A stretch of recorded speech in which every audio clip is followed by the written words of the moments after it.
Buenos días, bienvenidos a este espacio del Instituto del Olivo. Es verdaderamente un gozo poder iniciar nuevamente un estudio, podernos adentrar en las profundidades de la palabra y encontrar esas perlas preciosas que hay para usted y para mí el día de hoy. Y esta palabra que es viva y eficaz, es eterna y está ahí y permanecerá ahí hasta que pasen los cielos y la tierra, dice el Señor, pero toda su palabra ha de cumplirse. Así que, si usted ha seguido nuestras transmisiones y ha estado con nosotros en los estudios, déjeme hacer un breve preámbulo y contarle que seguimos en el libro de Apocalipsis. Ahora estamos pues en el capítulo 2. Nos toca estudiar acerca del mensaje a la iglesia de Esmirna. Esto está en Apocalipsis capítulo 2 de los versículos 8 al 11. Y aunque apenas son unos pocos versículos, créame que la información y el aprendizaje que obtendremos de ellos es realmente profundo y sabe muy, pero muy evidente y palpable para este tiempo.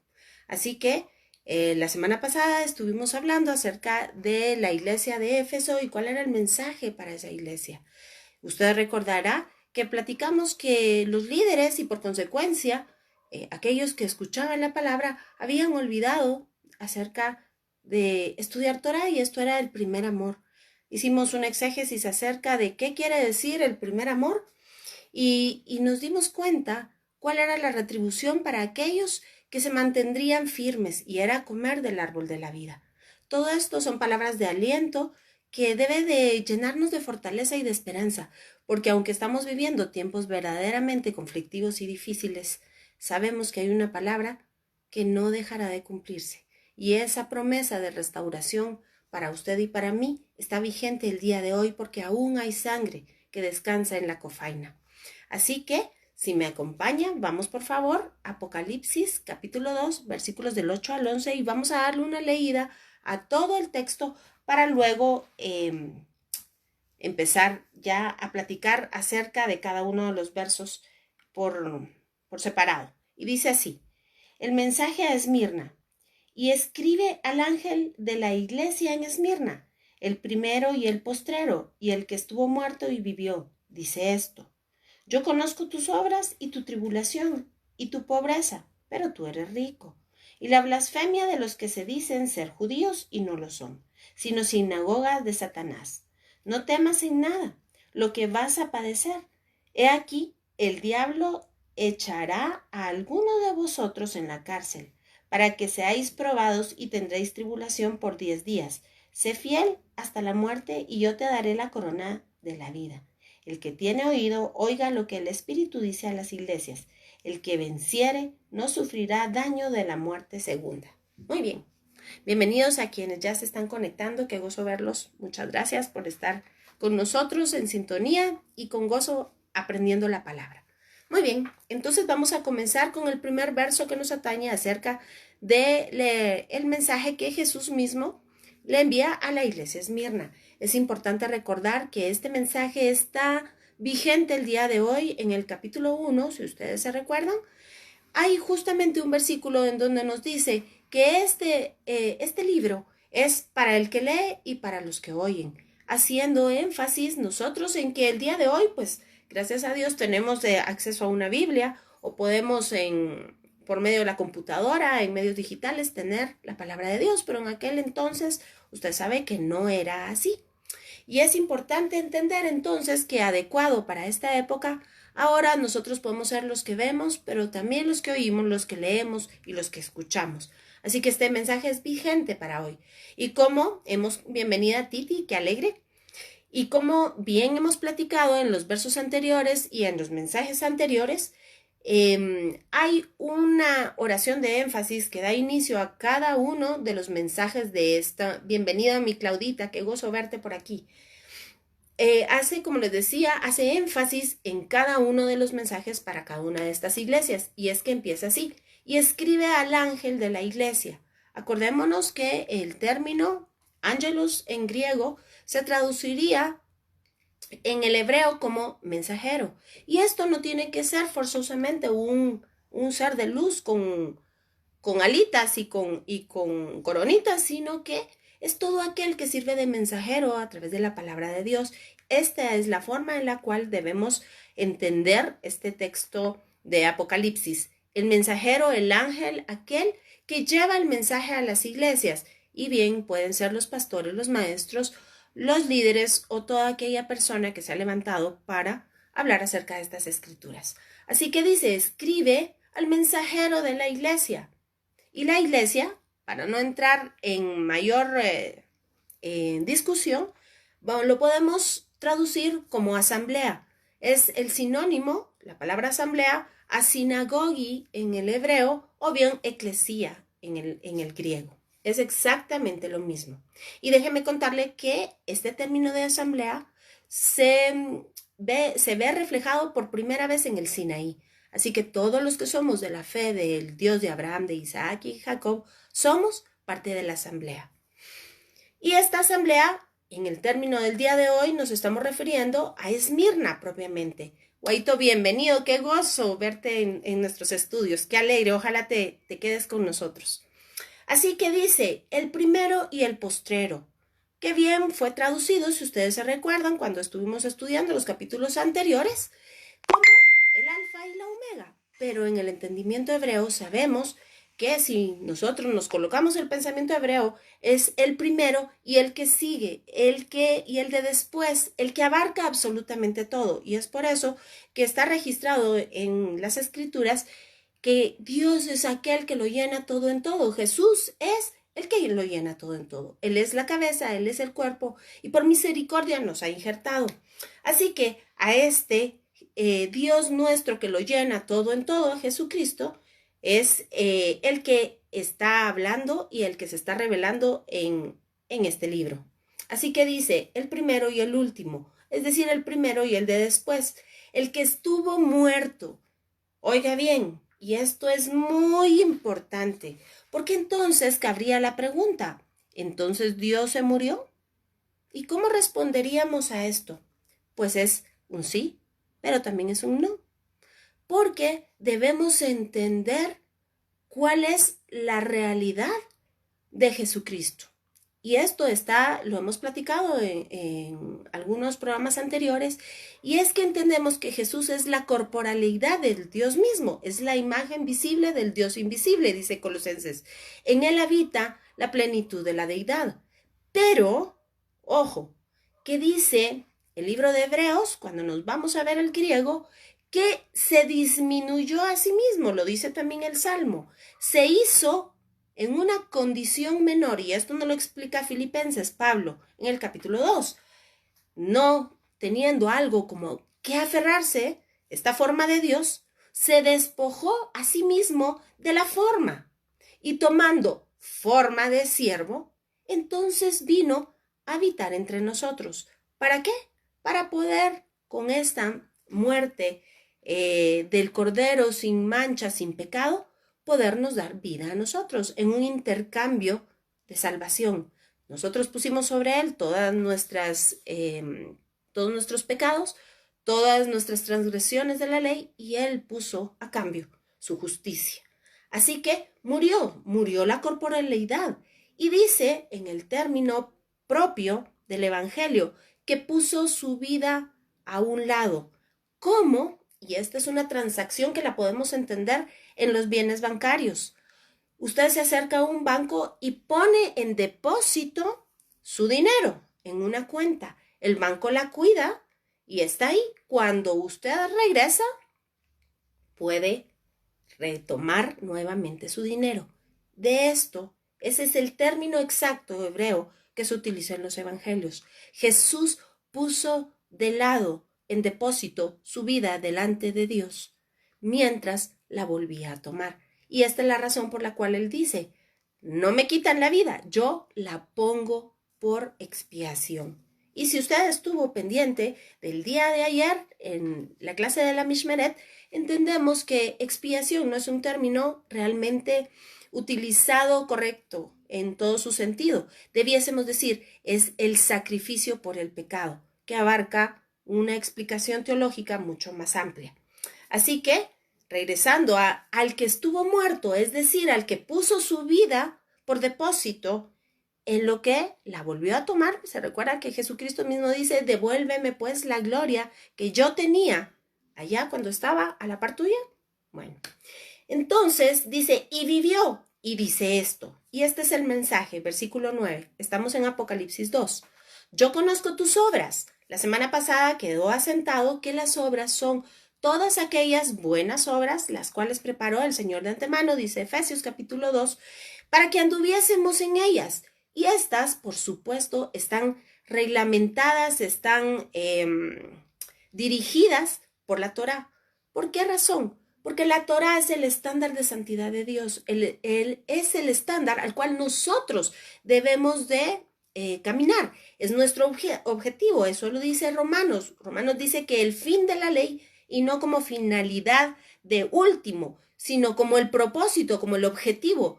El fin, el objetivo de la ley es Cristo. Así que hacia allá vamos, porque si usted se recuerda, y esto es, ojo, mucho ojo, vamos de camino a la Nueva Jerusalén. No nos habemos acercado a Sinaí, sino que a Sión. Así que, si usted se recuerda nuestra última clase, la semana pasada estuvimos hablando justamente que Apocalipsis 21 dice que nada inmundo entrará. ¿Y cuáles son los términos inmundos? Es aquello que no sigue Torá. Así que nos conviene seguir Torá. Nos conviene que esa promesa del nuevo pacto que está en Jeremías 31 y posteriormente el autor del libro de Hebreos en el capítulo 10 nos lo vuelve a asegurar, porque este es el nuevo pacto en mi sangre, dijo Jesucristo. ¿Y cuál es ese nuevo pacto? Que ahora pondrá en nosotros el poder del Espíritu Santo y escribirá esas leyes en nuestra mente y en nuestro corazón. Así que entendiendo esto, sabemos que esas buenas obras son aquellas que rodean la Torá, aquellas que están, por supuesto, y déjeme volverlo a aclarar, yo hablo Torá en un sentido tal y como lo hizo Pablo, inclusivista.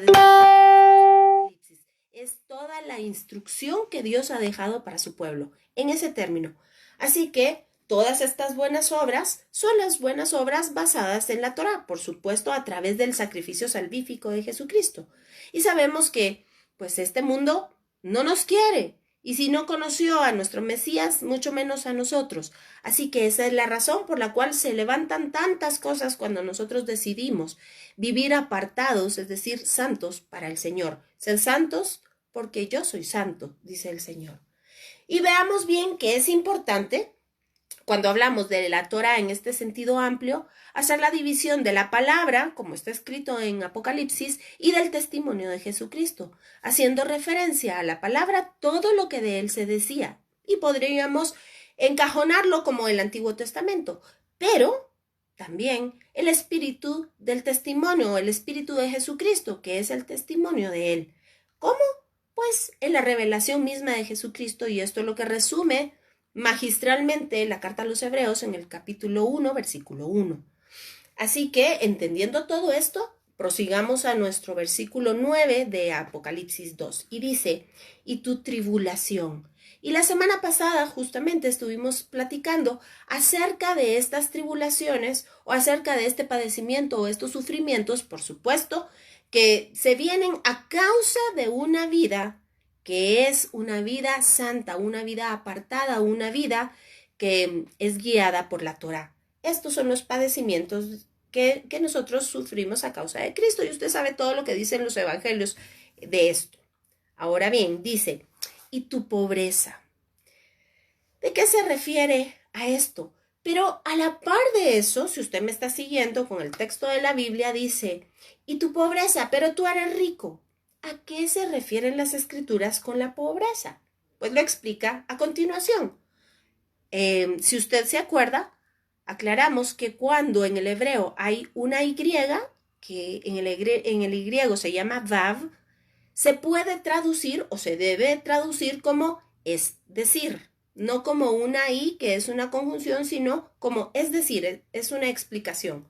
Así que la pobreza la explica a continuación Juan de esta manera. Es la blasfemia. La pobreza es sinónimo de blasfemia.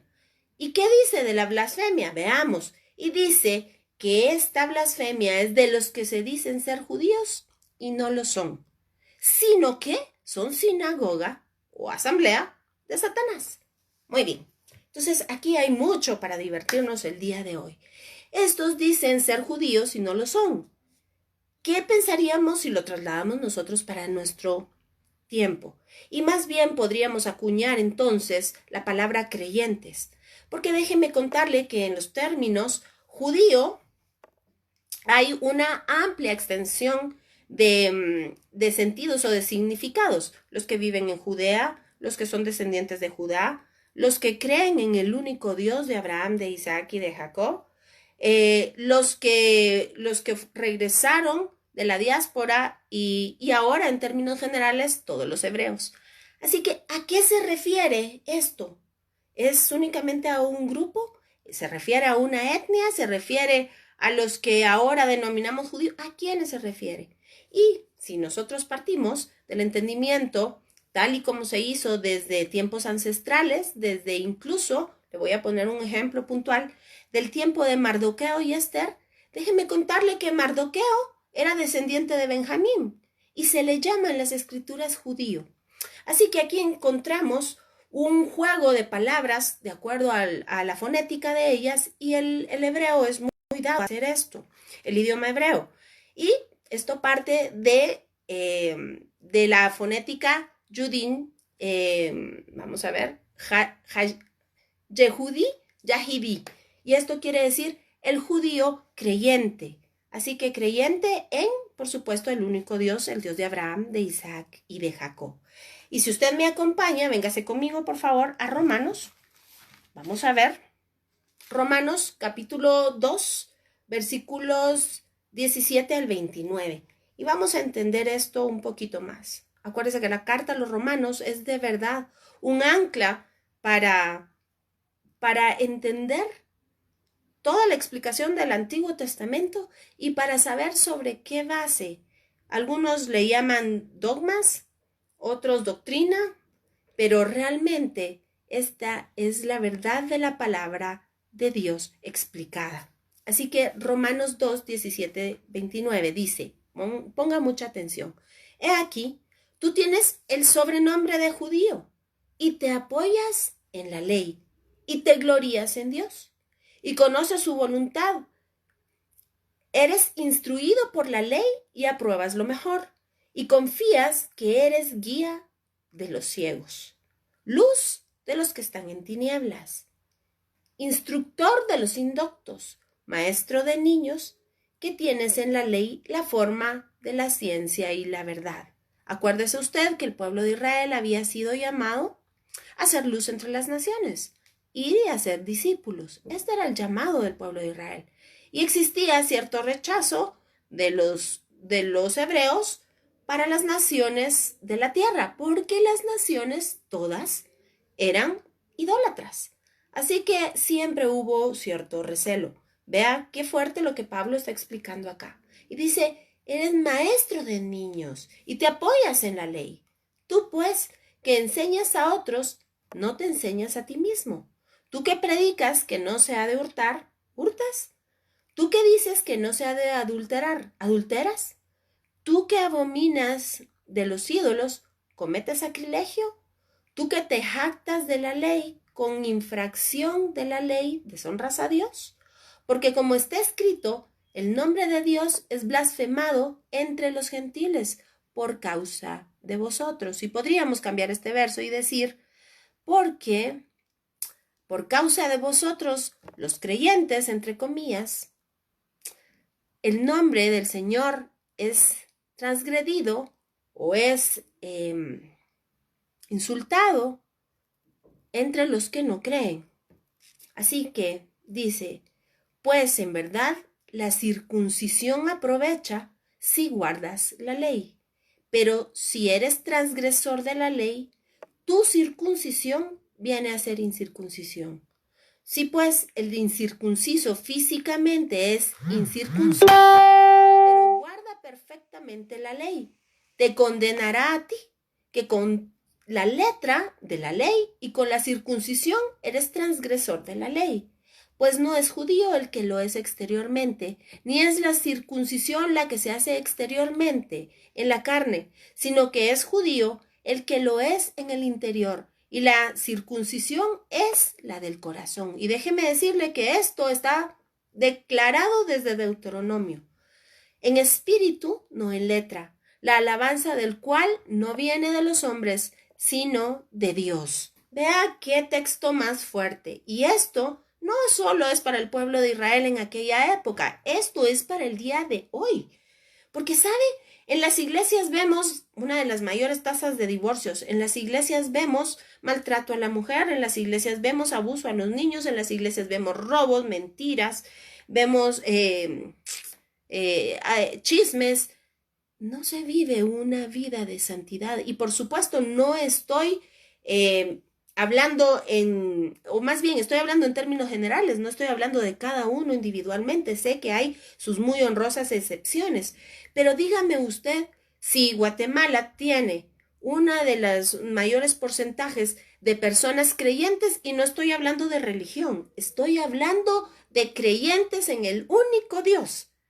¿No debiese ser esta Guatemala un mejor lugar para vivir?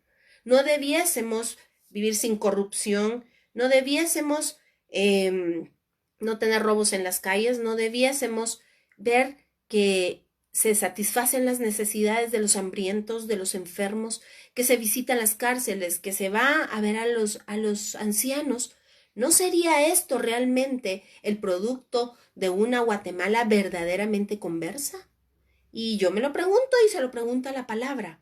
Y es algo que debemos de preguntarnos y pasarnos nosotros mismos el escáner.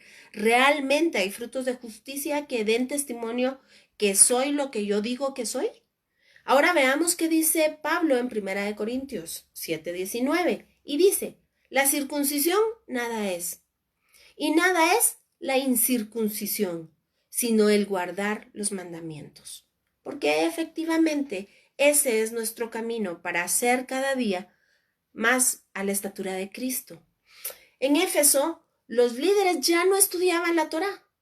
Habían dejado su primer amor, pero en este caso aparentaban y enseñaban. Y esto es de verdad un modo de llamarnos la atención, sobre todo a los líderes. ¿Cómo vivimos nuestra vida? ¿Qué es lo que la gente puede leer en nosotros sin que hablemos? Porque el pastor Harold Caballeros hacía alusión a un texto que a mí siempre me ha gustado mucho. Evangeliza, y si es necesario, entonces habla. Y de verdad nosotros somos esas últimas cartas que la gente lee. Pero ¿qué leen nosotros? Somos cristianos de iglesia, y como repito, no estoy hablando de religión, estoy hablando de relación, de creer que el único Dios es mi Dios y mi Señor, y que cambió mi naturaleza. Así que, siguiendo adelante, vamos también a hablar acerca de algo que yo hice una publicación esta semana o la semana pasada, hablando: si Satanás se acerca y te recuerda tu pasado, recuérdale tú su futuro. Espero que este video llegue a algunos hermanos que pusieron ahí algunas inquietudes, que es importante, y el día de hoy, siendo por este medio, mucho más fácil aclararlas. ¿Es realmente Satanás un ente real? ¿O es producto de nuestra imaginación? ¿O es una cosa etérea, o un gas, o algo por el estilo? ¿Qué dice la palabra al respecto?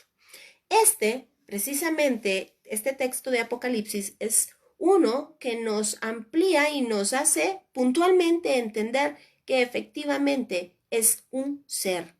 Por supuesto, un ser creado. ¿Cómo lo podemos saber? Pues a través de la lingüística. Déjeme contarle que precisamente cuando habla acá que estos que dicen ser judíos y no lo son sinagogas de Satanás o asambleas de Satanás, se utiliza el término tu Satán y se escribe T-O-U en griego, tu Satán. Esto es un artículo que determina que es un ser en especial, una persona en especial. Y déjeme hacer una breve aclaración. En el término hebreo, usted lo puede buscar en todas las escrituras del Antiguo Pacto, se utiliza la palabra Satán o Satán. Y aquí hay una diferencia etimológica de contenidos. Ha-Satán se refiere, como en el caso específico del griego que estamos viendo acá, a un ser especial porque tiene la partícula ha. Pero en el término general, Satán solo quiere decir oponente. Pongamos el ejemplo. En el caso de cuando en los evangelios Jesús le habló a Pedro y le dijo, ¿te estás oponiendo? No usó el término ha-Satán, utilizó solo Satán, es una oposición. Pero en el caso de Apocalipsis, cuando habla acá, son sinagoga de Satanás, es ha-Satán, es de un ser específico, un ser angélico que cayó y con él arrastró a la tercera parte de los ángeles del cielo. Es un alguien. A ver. Gracias, Claudita. Gracias. Vamos a quitarle aquí el sonido. Te agradezco mucho. Bueno, entonces, les decía que es en este caso específico, Ha-Satán se refiere a ese ser angélico, a ese ángel de luz que cayó. Sí, es un alguien. Y en el caso del versículo 9, dice de ese ser específico. Es importante entender la diferencia entre un oponente o una oposición y un ser angélico satánico, es decir, cuya naturaleza es ya la oposición, pero a Dios y por supuesto a su pueblo. Esto es muy, muy importante. En el griego la palabra que encontramos es diabolos y esto está relacionado con mentir y destruir. Así que no son palabras que etimológicamente tengan una igualdad de términos, pero como sabemos, en el griego kiné se utilizaron las palabras más aproximadas para poder traducir lo que se quiere decir.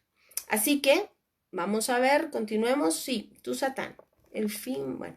Vamos a ver que en Tito 1, versículos 14 y 16 dice, no prestando atención a los mitos judaicos. Y esto es algo muy importante que debemos aclarar. Vimos que dice en el versículo 9 de Apocalipsis que estos se llamaban a sí mismos judíos y no lo eran. En el entendimiento que estamos hablando de personas que creen, personas que se apoyan en la Torá, personas que podríamos decir tienen una fachada de ovejas, pero por dentro son lobos rapaces.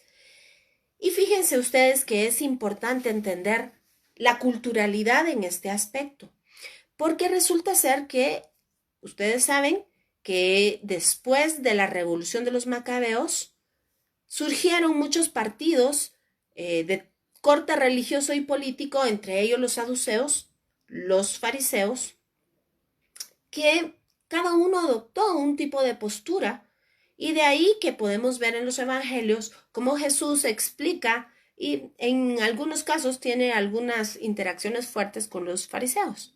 Porque, déjeme contarle, que en términos generales Jesús ratifica muchas de las costumbres de los fariseos.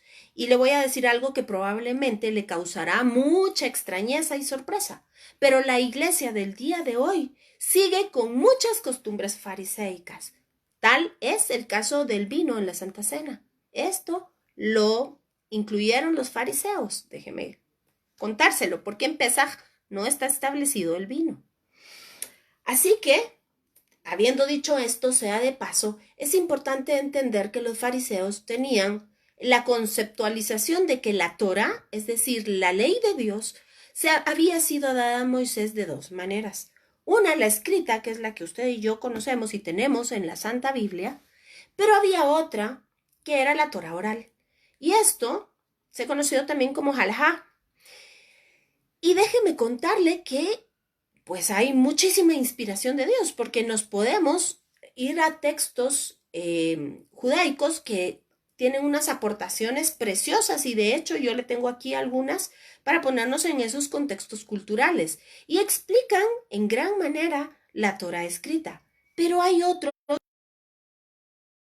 opciones pues le decía que hay otras que se salían totalmente de la ecuación con la Torá. Y es a esto a lo que Jesús vino a corregir, y es esto lo que está registrado en muchos de los términos del Evangelio. Así que vea lo que dice Tito y vamos a proseguir posteriormente a lo que Jesús se refirió en cuanto a esto. Y dice, no prestando atención a mitos judaicos y a mandamientos de hombres que se apartan de la verdad. Todas las cosas son puras para los puros, mas para los corrompidos e incrédulos nada es puro, sino que tanto su mente como su conciencia están corrompidos. Profesan conocer a Dios, pero con sus hechos lo niegan, siendo abominables y desobedientes e inútiles para cualquier obra buena. Así que, como le decía, hay muchos agadás, incluso agadá quiere decir una fábula o una historia que apoya el texto bíblico. Hay agadás preciosos, lindos, que efectivamente hacen bien su trabajo, pero hay otros que, lejos de apoyar el texto bíblico, lo corrompen. Y yo le voy a poner a usted dos casos al respecto. ¿Sabe usted que en algunas corrientes judaicas dicen que cuando David vio a Betsabé, no fue su culpa haberla deseado, ni fue su culpa haberse quedado en el palacio, sino que Hasatán lo obligó? Y estaba David acostado cuando súbitamente se rompió la tienda en donde estaba y casualmente le quedó enfrente Betsabé. Así que la culpa no fue de David, fue de Hasatán. ¿Cree usted que esto es bíblico? Por supuesto que no, cuando la Biblia dice todo lo contrario. Y hay muchas otras agadas que explican que quieren minimizar la culpa, si bien lo podemos decir de esta manera, de los hombres de Dios, de los profetas que, como usted y como yo, con toda nuestra naturaleza pecaminosa, pues en algún momento se equivocaron y Dios, sin embargo, utilizó esto por pura misericordia para podernos enseñar y para poder cumplir al fin su promesa de salvación para todos nosotros. Así que vamos a ver qué dice Efesios. Esto es algo que bien pudiésemos decir que es un Hagadá para los tiempos modernos. Y usted va a ver de qué se trata.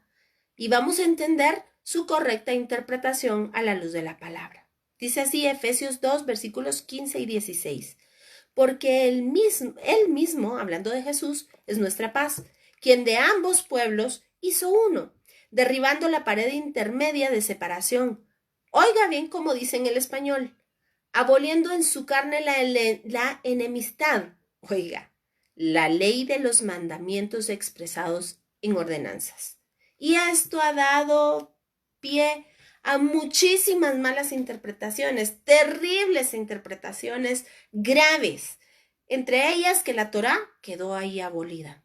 Déjeme contarle que en el griego no dice esto. En el griego dice textualmente, en vez de decir la ley de los mandamientos expresados en ordenanzas, dice la ley de los mandamientos expresados en dogmas. Es decir, que Jesús abolió en su propio cuerpo todos los dogmas que eran una excusa para que ambos pueblos no fuesen uno. Si usted se ubica dentro del templo de Israel, había una parte que era específica para los gentiles y los gentiles ya no podían ingresar más. Había otra que era de las mujeres y las mujeres ya no podían ingresar. Así que esto es lo que está hablando Jesucristo. En su cuerpo, todos estos dogmas que eran nada más y nada menos que interpretaciones humanas quedaron abolidas y de ambos, entonces Dios hizo un solo cuerpo. Es importante entender que, bueno, los mismos apóstoles se dieron cuenta de esta situación que Jesucristo mismo había cambiado y abolido en su propio cuerpo y que entonces, si usted ve el registro en el libro de Hechos, se dará cuenta que el asombro de los judíos es grande cuando se dan cuenta que el Ruach HaKodesh o el Espíritu Santo también es derramado en los gentiles. Porque déjeme ponerlo en el contexto real de la situación. Y es que resulta ser que en tiempos ancestrales, para que un extraño, un un prosélito se hiciera judío, tenía que pasar toda una serie de... Era un procedimiento bastante largo. Y cuando esto sucedía, era entonces que después de haberse convertido, después de toda esta serie de entrenamientos, de clases y de una serie de ritos, entonces decían ellos que descendía la Neshama y era el momento en el baño justamente, un baño ritual, en el cual se dejaba la vida antigua y se nacía a vida nueva. ¿Ve? Los conceptos son muy parecidos. Pero resulta ser que Pedro mismo se asombra y dice, ninguna diferencia hizo entre nosotros, es decir, los judíos, y ellos, los gentiles, al derramar el Ruach HaKodesh. Pasó lo mismo con ellos y con nosotros, porque Jesucristo abolió en su cuerpo todos estos dogmas que estaban en la mente de los judíos para no ser una sola nación. Y es a esto precisamente a lo que se refiere Pablo también en la carta a los romanos, de los Efesios capítulo 2, cuando dice que antes nosotros estábamos alejados de las promesas de los pactos, sin esperanza y sin Dios, pero que ahora Cristo en él nos ha hecho cercanos y nos ha dado una nueva naturaleza, nos ha dado una certeza de ciudadanía, nos ha dado una identidad en él. Y entonces es que explica que de dos pueblos hizo uno. Porque si usted revisa todo el Antiguo Testamento y el Nuevo, la promesa de salvación para ambos pueblos es la misma. No hay una nueva Jerusalén para los gentiles y una nueva Jerusalén para los judíos. Tampoco hay dos caminos, ni tampoco hay dos maneras de llegar a obtener salvación. Solamente es una. Por eso, el libro a los Hebreos dice claramente que Abraham le creyó a Dios y esto le fue contado por justicia. Es decir, si entendemos que Jesús es Dios, entendemos que Abraham le creyó a Jesús y esto le fue contado por justicia. Es decir, fue hecho justo, que es lo que nos explica todo el libro de Romanos. ¿Cómo fuimos hechos justos a través del justo? Así que es interesante entender todos estos dogmas. Y déjenme contarles algunos otros ejemplos de dogmas falsos que el pueblo de Israel tenía como verdad. Imagínense, como una verdad de Dios, siendo esto una interpretación errónea de la palabra. Un ejemplo de esto son el cuerpo del Corbán. Y es la entrega de todas aquellas ofrendas que el pueblo de Israel hacía al templo. Recuérdese usted que el primer mandamiento con promesa es honrarás a tu padre y a tu madre para que te vaya bien y tenga largos días sobre esta tierra. Así que ese es uno de los mandamientos que prevalecen sobre todos los demás. Y estos judíos habían decidido que lo que estaba consagrado al templo ya no podía ser para nadie más ni para sus padres. Así que ellos habían dejado incluso a sus padres desamparados. Si había una necesidad de enfermedad, de comida, si habían ellos ya determinado para el templo, ya no lo tomaban. Esto es un dogma que es errado. Era un dogma producto de una mala interpretación. Así que vamos a ver. Además podemos leer en el Talmud, déjenme ver, en la Mishnah, en la primera parte, en el Tratado de Yomá, que decía que, sí, y esto tiene referencia, y déjenme contarle primero de qué se trata. En cuanto al divorcio y al matrimonio, se decían muchísimas cosas, y tanto así que en el Evangelio se registra una pregunta capciosa que le hacen a Jesús y le dicen, está escrito que por cualquier causa, por cualquier causa, se puede dar carta de divorcio a la mujer. Y entonces Jesús le contesta claramente lo que estaba escrito en Deuteronomio. Pero ¿por qué la pregunta por cualquier causa? Y es que, fíjese, y aquí es donde va el Tratado Yomá que yo le explicaba a usted, y es donde se dan aquí y en el Tratado Gittin muchas de las claves o de los estatutos acerca del divorcio. Déjeme contarle que en el Tratado Gittin dice que Son muchísimas las causales para divorcio.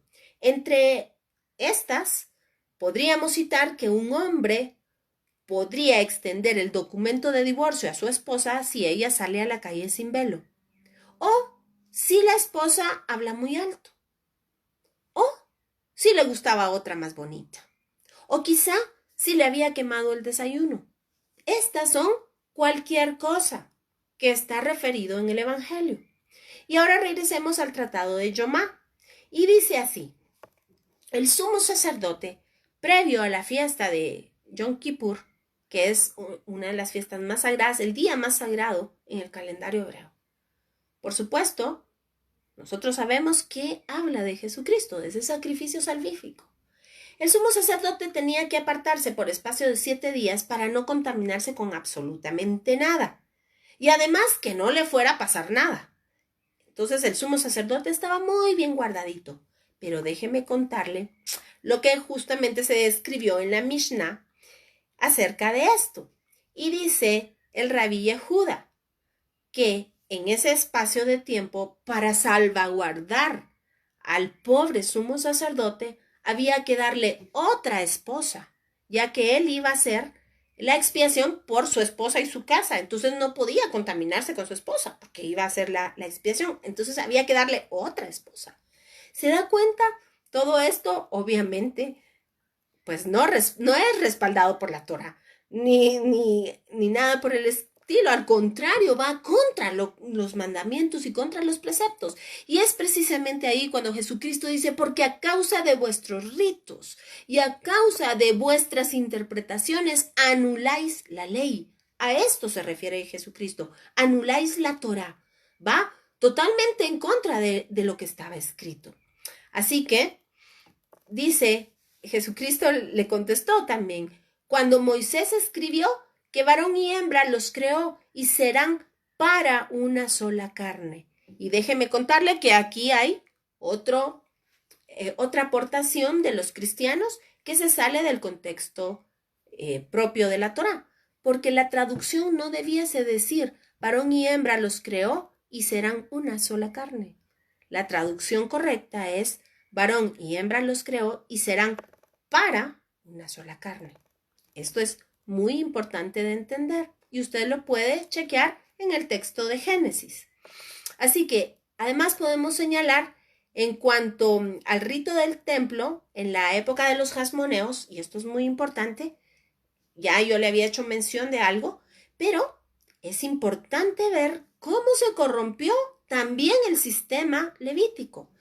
Si usted se recuerda, en el Antiguo Testamento estaba claramente especificado que levitas podían ser los sacerdotes, o más bien los sacerdotes tenían que ser levitas, y nada más, no de otra tribu. Y el sumo sacerdote, los descendientes, la línea directa de Aarón. Pero déjeme contarle que después de la revuelta de los macabeos, se decide que sean los jasmoneos los que entonces pasen a dirigir el templo y hacer pues el papel que le tocaba a los levitas, de sacerdotes y de sumo sacerdote. Es por esta razón que Caifás, que está registrado en los evangelios, no era un sumo sacerdote conforme a la ley de la Torá. Es importante ver esto. Son detalles que marcan las diferencias. Así que, otra cuestión. ¿Se recuerda usted que Jesús mismo le dijo a los fariseos: cuando ayunes, ponte guapo, que la gente no vea que ayunas, que no lo echen de ver? ¿Sabe por qué? Porque estaba prescrito y descrito que en Yom HaKippurim, justamente Yom Kippur, entonces debían de vestirse de blanco, poner cara de sufrimiento, salir a las calles a lamentarse porque estaban haciendo ayuno. Claramente contradice a la Torá. Así que es importante entender, y con esto quiero señalarle, la religión no salva. Lo único que salva es el sacrificio expiatorio de Jesucristo. Y a causa de esto, hemos sido hechos una nueva naturaleza. Y esa nueva naturaleza ha permitido que Dios ponga en nuestro corazón y en nuestra mente el sello de su palabra, por medio del Espíritu Santo para que nosotros lo podamos llevar a cabo. Y esto es lo que día con día nos lleva de victoria en victoria. Es esto lo que nos hace todos los días un poquito más a la estatura del varón perfecto. Y entonces, en un abrir y cerrar de ojos, como lo hemos platicado y está descrito en Tesalonicenses, seremos transformados un día. Y entonces este cuerpo corrupto se vestirá de incorrupción y podremos verle a Él como Él es. Así como Él nos conoce, podremos conocerle. Y no será hasta ese momento, pero nuestro camino en la tierra es ser más como Cristo. Así que continuando con el versículo 10, nuevamente. Así que continuando con el versículo 10 del capítulo 2, dice, no temas en nada lo que vas a padecer. Es decir, vamos a padecer, ellos y nosotros. Así es. Porque Jesucristo mismo dijo que en este mundo tendríamos aflicción, pero que no temiésemos porque Él había vencido el mundo. Y además su promesa fue estar con nosotros todos los días, hasta el fin del mundo. Así que dice, he aquí el diablo, es decir, el que destruye, el que se opone, el que miente, echará a algunos de vosotros en la cárcel. Y fíjese usted que precisamente el autor del libro de Apocalipsis estaba en ese preciso momento en la cárcel. Así que es una verdad real. Eso sí, déjeme aclararle que la única razón por la cual un cristiano, en el entendido que es un nacido de nuevo, puede estar en la cárcel es a causa del evangelio, no por ninguna otra cosa, a no ser que, como hemos entendido, a causa de la santidad, a causa de vivir dentro de las obras de justicia que el Señor nos ha mandado hacer, el enemigo se levante como un río y lleve a alguno a la cárcel. Hemos sabido en muchos casos de predicadores, pastores, profetas y líderes que han sido víctimas de injusticias y pues que tristemente han ido a parar a la cárcel. Pero mire el caso de Juan. Pero hay todos aquellos que creemos y en un momento lo vamos a descubrir. Así que dice, para que seáis probados, y esto es para que paséis la experiencia, para que en el texto bíblico la prueba no es lo mismo que la tentación. La tentación es el medio que Satanás utiliza para hacernos caer.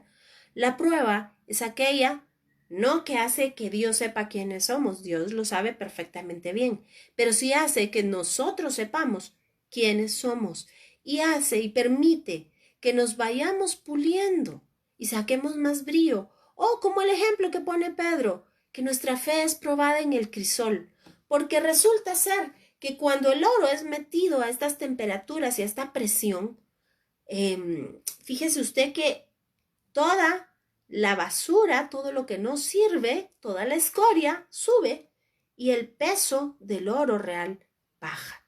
Así que este es un ejemplo claro para... Ay, Dios mío. Está cayendo el internet. Pero bueno, me lo supongo y creo que usted también. Así que vamos a ver qué dice la primera carta de Pedro del versículo 4 del 12 al 19. Pero, perdón, voy a terminar de leer Apocalipsis 2:10 y la voy a leer toda de corrido. Y dice, no temas en nada lo que vas a padecer. He aquí que el diablo echará a alguno de vosotros en la cárcel para que seáis probados y tendréis tribulación por 10 días. Sé fiel hasta la muerte y yo te daré la corona de la vida. Fíjese bien que Jesucristo mismo dijo también que debíamos de ser fieles y permanecer fieles. Y aquí, pues Juan nos dice que seamos fieles porque el Señor nos está diciendo que permanezcamos fieles y que Él nos dará la corona de la vida. Y esto tiene una relación directa con nuestro estudio de la semana pasada en cuanto al árbol de la vida. Pero ¿por qué dice que tendremos tribulación por 10 días? Pues déjenme contarle que esto es un hebraísmo. Y ahora sí, nos vamos a ir a Primera de Pedro capítulo 4, versículos del 12 al 19, y vamos poco a poco a ir descubriendo de qué se trata este hebraísmo de los 10 días. Y dice, amados, no os sorprendáis del fuego de prueba que os ha sobrevenido, como si alguna cosa extraña os aconteciese, sino gozaos por cuanto sois participantes de los padecimientos de Cristo, para que también en la revelación de su gloria os gocéis con gran alegría. Si sois vituperados por el nombre de Cristo, sois bienaventurados, porque el glorioso Espíritu de Dios reposa sobre vosotros. Ciertamente, de parte de ellos, Él es blasfemado, pero por vosotros es glorificado. Así que ninguno de vosotros padezca como homicida o ladrón o malhechor o por entretenerse en lo ajeno. Pero si alguno padece como cristiano, no se avergüence, sino que glorifique a Dios por ello. Y entonces, vamos al texto de Jeremías 42, versículos 2, 3 y 7. Y dice así, ponga mucha atención. Dice, y dijeron al profeta Jeremías, acepta ahora nuestro ruego delante de ti, y ruega por nosotros a Jehová tu Dios por todo este resto, pues de muchos hemos quedado unos pocos, como nos ven tus ojos, para que Jehová tu Dios nos enseñe el camino por donde vayamos y lo que hemos de hacer. Versículo 7. Y aconteció que al cabo de 10 días vino palabra de Jehová a Jeremías. Así que Jeremías había estado clamando porque el Señor contestara, y fue hasta el término de 10 días que el Señor contestó. Ahora vamos a 1 Samuel 25-29, y dice así, aun cuando lo persigan aquellos que buscan su muerte, su vida estará a salvo al cuidado del Señor su Dios, segura en su bolsa de tesoro. Así que ahí está tu vida, en la bolsa del tesoro de Dios. Pero la vida de sus enemigos desaparecerá como piedras lanzadas por una onda. Versículo 38. Unos 10 días más tarde, el Señor lo hirió y murió. Y ahora acompáñenme, por favor, a Daniel, capítulo 1, versículos 12 y 15. Y dice así, te ruego que hagas la prueba con tus siervos por 10 días. Y luego, y nos den legumbres a comer y agua a beber. Compara luego nuestros rostros con los rostros de los muchachos que comen de la ración de la comida del rey, y haz después con sus siervos según veas. Y esto es importante. Vea lo que sucedió. Consintió pues con ellos en esto, y probó con ellos 10 días. Y al cabo de los 10 días pareció el rostro de ellos mejor y más robusto que el de los otros muchachos que comían de la porción de la comida del rey. Entonces, fíjese usted lo que vemos acá. Armemos qué quiere decir todo esto. Y le voy a leer para esto un comentario de la Mishnah. Este es el tratado Tahanit, capítulo 1 de la Mishnah 3. Y dice, si al cabo de 10 días una oración no es respondida, es porque hay iniquidad en el pueblo. Entonces armemos todo lo que dice acá. Se estableció justamente como una cuestión cultural en el pueblo de Israel que todo hombre debía de orar por espacio de 10 días y entonces recibiría, en base a estos textos bíblicos que acabamos de leer, la respuesta de Dios. Y si usted ve incluso los jóvenes que decidieron apartarse para el Señor y no caer en todo el medio y contaminarse, incluso después de los 10 días tenían mejor rostro. Así que esto es una clara visión de lo que se trata. Y es que el hombre de Dios, el que es enteramente edificado para buena obra, aún esté en medio de la guerra, aún esté en medio de Babilonia, aún esté en medio de las circunstancias que se encuentre, y se guarda para el Señor, oirá respuesta al cabo de 10 días. Pero debemos entender que estos 10 días no son como una alegoría. No debemos de pensar que si un día son tantos años y que... No. Debemos entender en el contexto de Apocalipsis que es un libro simbólico. Así que nosotros solamente estamos dando la interpretación a los símbolos, no estamos haciendo alegorías. Esto es muy importante para dar una correcta interpretación a este libro del cual se han hablado tantas cosas. Así que continuemos y veamos si es cierto lo que yo le estoy diciendo o no. el Señor responderá al cabo de los 10 días como término de tiempo, como término que Dios tiene absoluta autoridad y señorío sobre lo que sucede, no como un término de 10 días contables. Así que venga conmigo a Isaías 59:2, y esto es un versículo que a mí en lo personal me sacude muchísimo. Y vea por qué. Y dice: pero vuestras iniquidades han hecho división entre vosotros y vuestro Dios, y vuestros pecados han hecho ocultar de vosotros su rostro para no oír. En el término hebreo, déjeme contarle que dice: porque vuestras iniquidades han formado como una nube de división entre vosotros y vuestro Dios, y vuestro pecado ha hecho que Dios esconda de vosotros su rostro. Vea cómo es tal vez un poco más ejemplificativo el hebreo. Y entonces véngase conmigo a lo que dice Isaías 44:22. Es importante entender que si las oraciones no son contestadas, es porque hay iniquidad en el pueblo, hay pecado, y debemos ponernos a cuentas. Así que venga a ver lo que dice Isaías 44:22, y dice: he disipado como una densa nube tus transgresiones, y como espesa niebla tus pecados. Vuélvete a mí, porque yo te he redimido.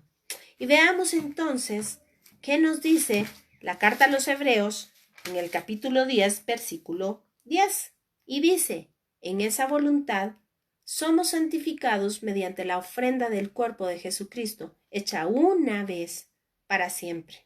Así que Él es el que quitó esa nube que habíamos hecho a causa de nuestros pecados y de nuestras transgresiones, a causa de nuestra iniquidad. ¿Cómo? Solamente debemos de pedir perdón y entender que necesitamos salvación. Así que el sacrificio salvífico de Jesucristo es lo que tendió la escalera de Jacob, es el camino al Padre, es el camino, la verdad y la vida hasta el lugar santísimo. Así que dice: sé fiel hasta la muerte, porque Jesucristo fue fiel hasta la muerte. Jesús dijo: el que persevere hasta el fin. Y sabe, por sus frutos los conoceréis. Así que Gálatas nos da una radiografía que debemos aplicar de quién es el que verdaderamente, y esto no para que se lo apliquemos al otro, sino que para que nos lo apliquemos nosotros, quién es el que verdaderamente ha nacido de nuevo. Porque déjeme contarle que no basta con levantar la mano el día en un servicio.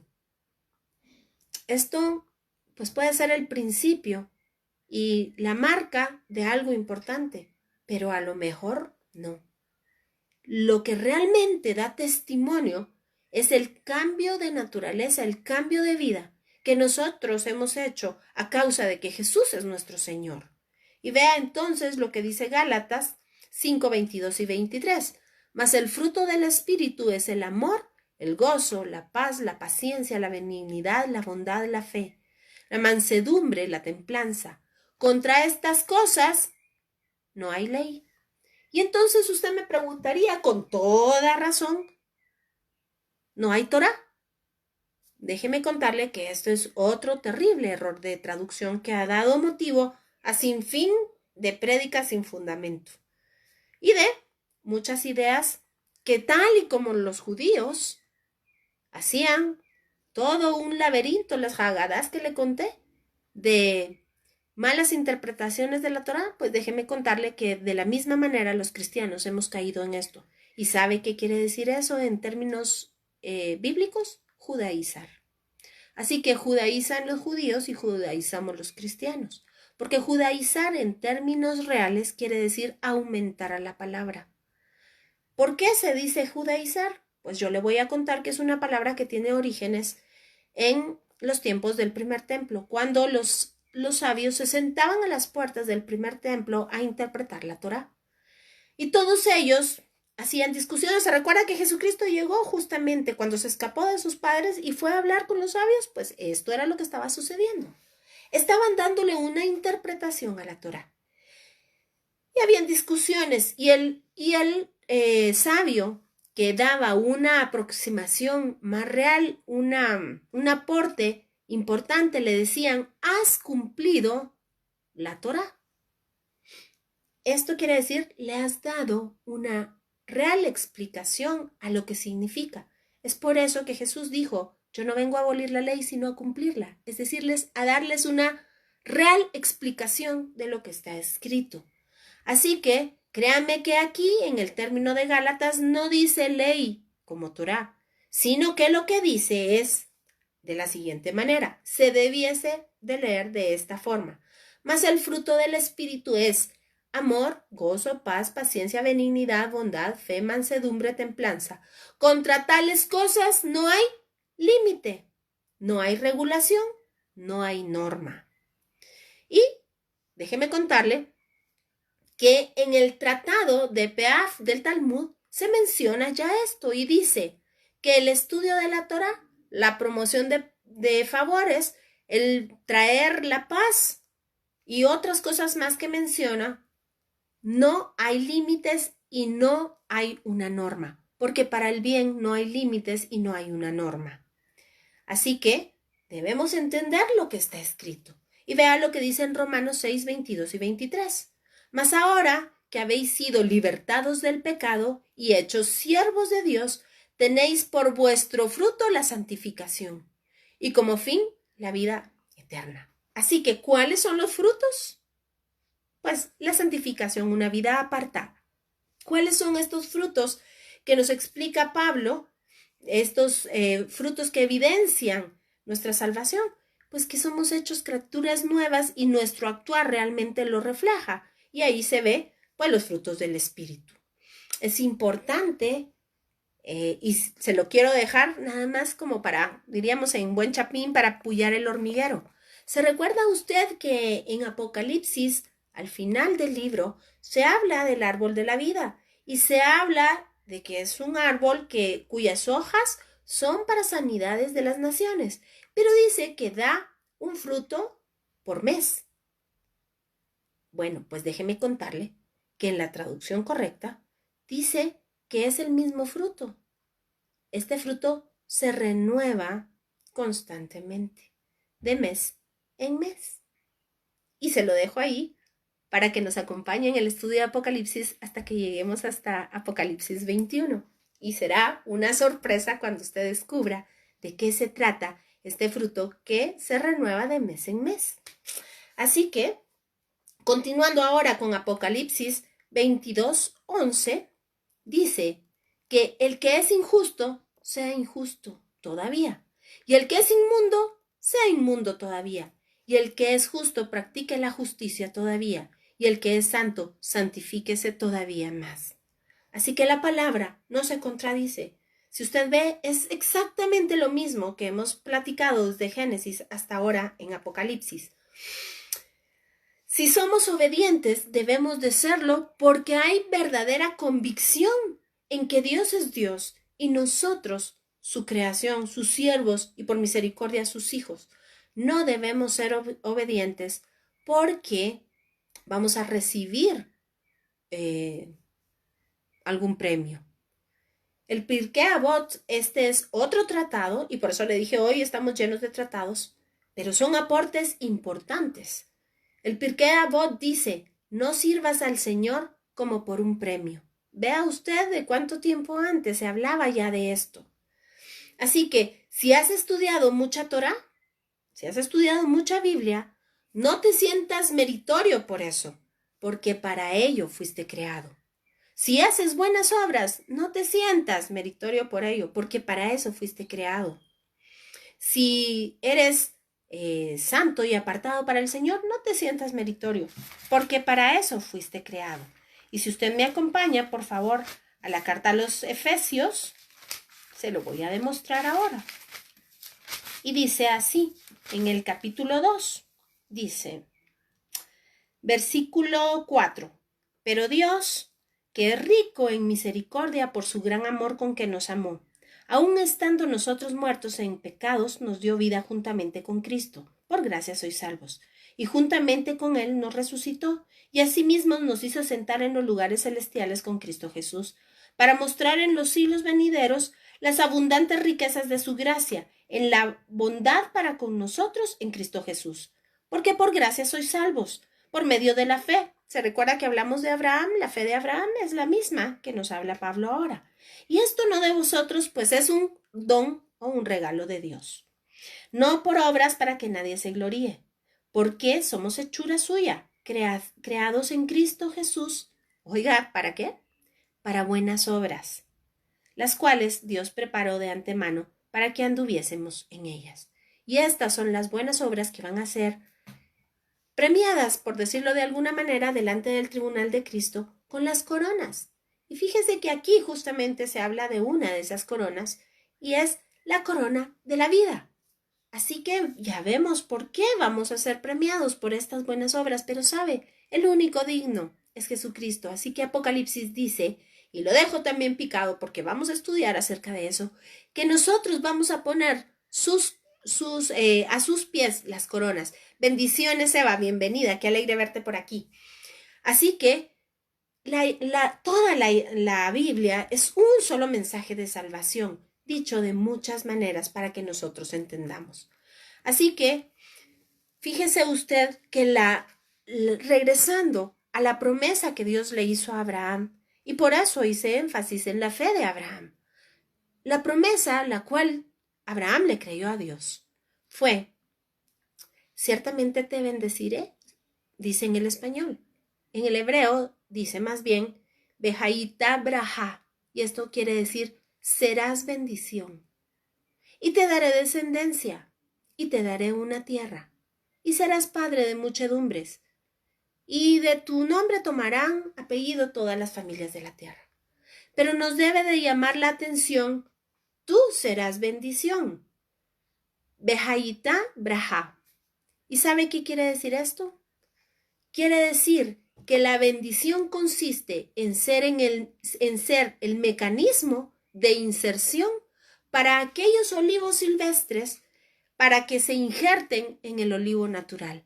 Así que si usted está hablando constantemente de Cristo, testificando acerca de su salvación, si usted es ese medio que Dios utiliza para traer las ramas del olivo e injertarlo en el olivo natural, usted es bendición. Y déjeme contarle que esa es la razón precisamente por la cual este ministerio se llama Instituto Bíblico Teológico El Olivo. Nuestra función es esa, es establecer al pueblo de Dios en la verdad de esta palabra, para que sepan cuál es su nueva naturaleza, de olivos que se alimentan del olivo natural, de esta inserción dentro del olivo natural. Ya no son más extranjeros, sino que ahora se alimentan de una misma savia y por consecuencia, entonces también sus hojas y sus frutos serán como una consecuencia lógica producto de esta savia con la que se alimentan.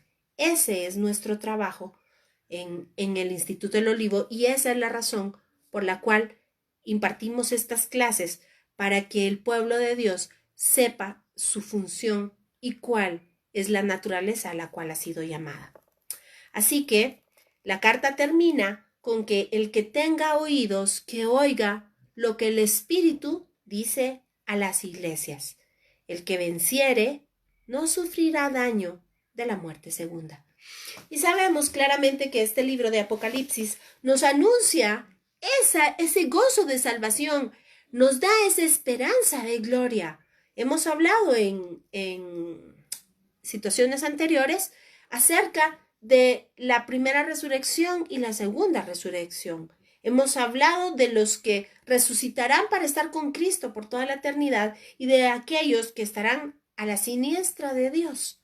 Y es una cosa verdaderamente terrible. Y vuelvo a poner el mismo ejemplo que puse la semana pasada acerca de aquel invitado que llegó vestido de una manera incorrecta a la fiesta del Señor. Y se recuerda usted que fue mandado a echar fuera donde era el crujir de dientes. Y esto tiene una razón clara. El Señor, lo hemos visto, lo ha anunciado desde el Antiguo Testamento. Él ha sido la forma y el sacrificio sustituto para que nosotros podamos entrar bien vestidos a esta fiesta, lavados por el poder de la palabra y como vimos el día de ayer, por medio del sacrificio de su sangre, en el agua de la nidá, es decir, el agua de la vaca alazana, la vaca roja. Así que Él es este sacrificio que fue anunciado por los siglos de los siglos.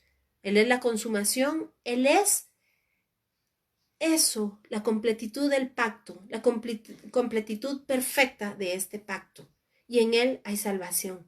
Así que el que decide en dónde pasará su eternidad, nada más y nada menos que somos usted y yo. Así que con esto yo me despido.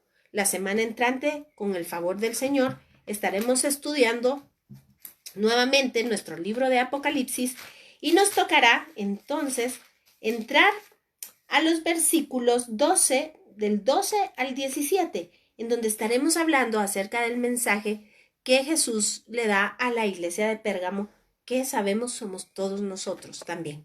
Así que reciban un abrazo, bendiciones, muchísimas gracias por compartir con nosotros este tiempo de escudriñar la palabra del Señor.